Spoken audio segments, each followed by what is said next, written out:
Friday came, I handed all my keys to management's HR, and I walked out. Told them I wasn't coming back. What happened next, I think, will surprise you. So I came home and I told the family that I had quit my job. One of the things that my husband expressed to me is, all I care about is that you cover the bills. So I had to get to work and make sure I had a job for the next month. And with that said, I immediately started updating my resume on LinkedIn, and I decided to go what is now considered the traditional route. So I went on LinkedIn and I contacted my network, told everybody in my network that I was available for hire. I emailed, I texted.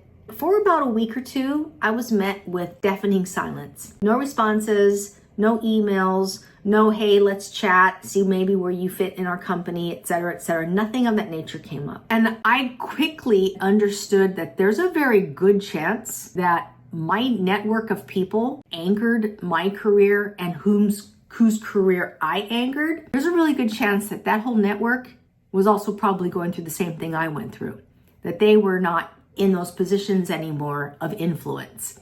So obviously my network was weakened, and this is probably why I was met with silence. With that said, bills are coming due.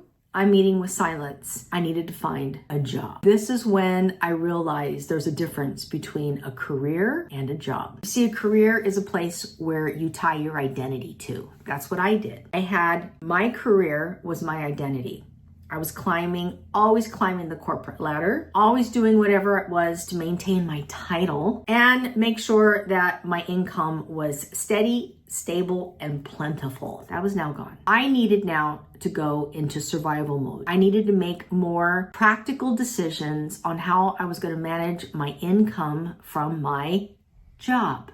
I needed to get a job. So my survival mode tactic was list everything that I was spending throughout the month and what I desperately needed to take care of with regards to short-term debt, regular bills, and miscellaneous expenses. After getting rid of all the miscellaneous expenses, after knowing exactly what I was going to have to pay every single month and my short-term debt, I was able to come up with a strategy and decide how much money I needed to make in order to survive for the next 3 years. Because the length of my short-term debt was 3 years old. Now let's talk about finding a job. I reached out to my millennial nephew, who always seemed to have a job. And I was always wondering, I'm like, he's always working, but I never know where these jobs come from. So I called him up and I asked him, I said, listen, I'm trying to find a job the old traditional way. It's not working out for me. Can you please tell me how you go about finding work? You always seem to be working. He said, Lisa, go on Indeed. Type in how far from home you want to work, how much you want to make, what kind of jobs you want to do,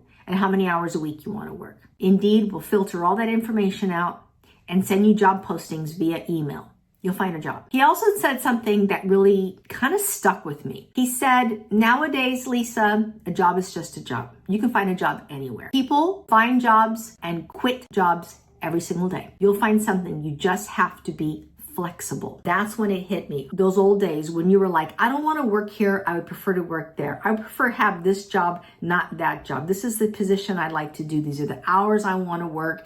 And these are the benefits I want to get. Pay I want. This is a title. All that's gone. You need a job. You just need to pay. You see, a job pays for the car note, keeps the lights on, and buys groceries. That's what I needed to take care of for the next 3 years. So I went on Indeed. I filled out all the information he told me to fill out, and I had 2 interviews within 7 days. One was with Aldi. The other one was Target. Target contacted me first. That was the first interview. I went to the interview and it went a little something like this. And she says, Lisa, why do you want to come and work for Target? I told her the truth. I needed a job. Obviously, you found me on Indeed. It says I'm filling positions for fulfillment. I want to tell you, fulfillment is a very physically demanding job. You're going to be required to move a lot, push, climb ladders, pull, lift, do all kinds of things. Are you able to do that? I said, yes. She said, also, we have a big problem with call-outs. A lot of people call out and we have a very difficult time covering shifts due to the call-outs. Are you able to make a commitment to me for the next 90 days not to call out? I said, yes. She said, also, I have a time slot that I have a difficult time filling in. It's the 2 p.m. to 10 p.m. slot. Are you able to fill that slot for the next 90 days? And I said, yes. You see, what I learned from what my nephew told me, in order to get a job, you just have to be flexible. Also, in my career status, you want to listen to your customers' pain points and be the solution to that problem. And so that's what I did. I was her solution to a problem. So I got the job. She hired me. She said it was minimum wage. In California, minimum wage, I think at the time started like at $17, $18 an hour. And I took it. I needed to pay bills. I needed to take as many hours as I could, whatever I could, to get the bills paid. So I was back to work again. After being a desk jockey for 30 years, making phone calls, making fast, quick decisions, that was all gone. Now I was pushing a cart at Target for 8 hours a day, 4 to 5 days a week, and I was exhausted. I would come home from that Target job late at night, jump in the shower, sit down, soak my feet in Epsom salts every single night. My legs were cramping. I was getting muscle spasm. I would go to bed, I'd take a couple of Advil, and I would just try to get my legs to rest because I had to get up the next day and do it all over again. And again and again. I want you to know one thing that happened while I'm working at Target. During my 90 days, I was starting to hear from management say things to me like, hey, I really like your pace. Thank you. Hey, I really like the fact that you work with a sense of urgency. Way to go. Thank you. I would hear them say, thanks for coming to work on time, Lisa. Hey, Lisa, thanks for clocking out on time. I appreciate you. Hey, no problem. See, the work that I did as a career person, and you would know this too. The work you do as a career person, technically speaking, is what you do. I mean, you work hard to climb the ladder. You're a team player. You put in 110%.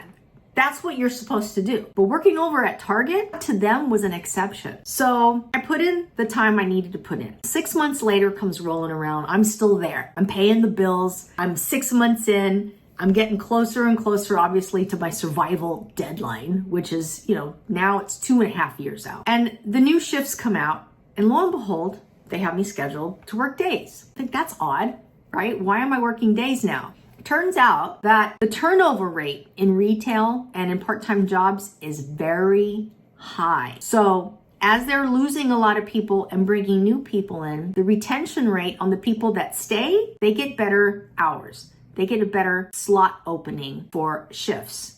And lo and behold, I fell into that 6 months in. So I was working a day shift, which is what I'm doing now. They still like my work ethic. They still appreciate me showing up to work on time and clocking out on. And what I want to just share with you right now is 3 years later, I'm still at Target. I'm still working the same job. I'm still doing the same thing. And I'm paying the bills as needed. And by the end of this year, I will have those short-term bills paid up in full, which will actually ease a little bit of struggle for me. Because the truth is, I struggle. I have those months where my bank account will literally show $8 or $10 left in my bank account. And I have those days where I have to choose between buying the eggs and buying the Simply lemonade. Which one am I gonna get? And the struggle is real. The survival is real. But is it worth it? Yes. Because I chose my life over a career that was obviously stalling, obviously in a place where I was